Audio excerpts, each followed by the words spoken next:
বাংলাদেশের কারিগরি ও বৃত্তিমূলক শিক্ষা বৈষম্য ও অবহেলার প্রকৃষ্ট উদাহরণ বলে মন্তব্য করেছেন নাগরিক প্ল্যাটফর্মের আহ্বায়ক বিশিষ্ট অর্থনীতিবিদ ডক্টর দেবপ্রিয় ভট্টাচার্য।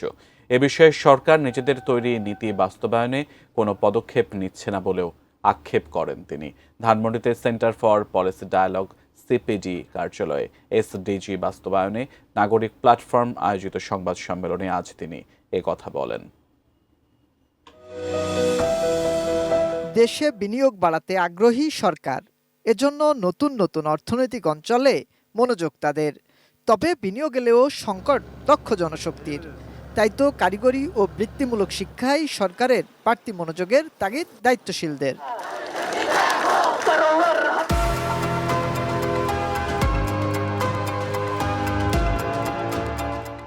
এমন পরিস্থিতিতে কারিগরি শিক্ষার্থীদের ৬ দফা দাবিতে অস্থিরতা কারিগরি শিক্ষা খাতে।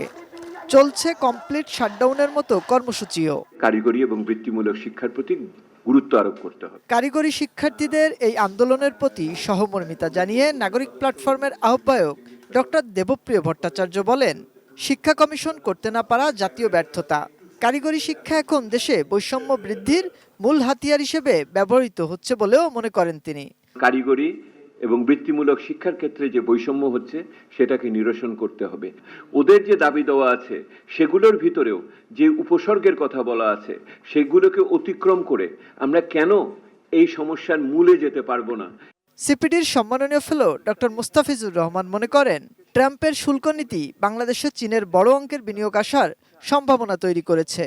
সুযোগ কাজে লাগাতে কারিগরি শিক্ষার ভূমিকাও জানান তিনি। যে এসডিজিতে কাউকে পিছিয়ে রাখা যাবে না, সেখানে আপনি যদি দেখেন যে গোল 4 এডুকেশন, স্পষ্টভাবে সেখানে অনেকগুলি ইন্ডিকেটর এবং টার্গেট আছে হলো এই ভোকেশনাল অ্যান্ড এই টেকনিক্যাল স্টুডেন্টদের সম্বন্ধে।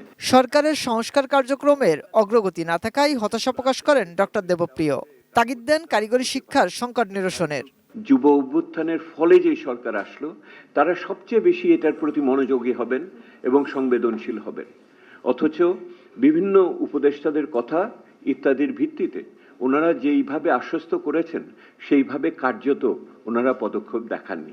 আমলাদের সাথে কারিগরি শিক্ষার ক্ষমতার ভারসাম্যের লড়াই চলছে বলেও উল্লেখ করেন ডক্টর দেবপ্রিয়। সেহেতু এখানে ক্ষমতার একটা লড়াই চলছে। মাহাদি সেকেন্দার, এটিএন নিউজ, ঢাকা।